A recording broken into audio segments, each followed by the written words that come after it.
বর্তমান সময়ে জনপ্রিয় রোমান্টিক জুটি ফারহান আহমেদ জুবান ও তানজিম সায়রা তটনি। দিন দিন বাংলা নাটকের জনপ্রিয়তা বেড়েই চলেছে। সেই ধারাবাহিকতায় আবারও নতুন নাটক নিয়ে হাজির হয়েছেন জনপ্রিয় এই জুটি।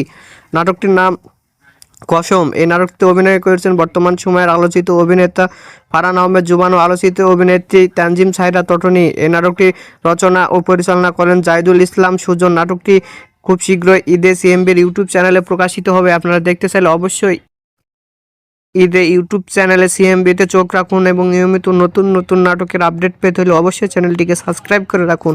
পরবর্তী ভিডিওর জন্য অপেক্ষা করুন।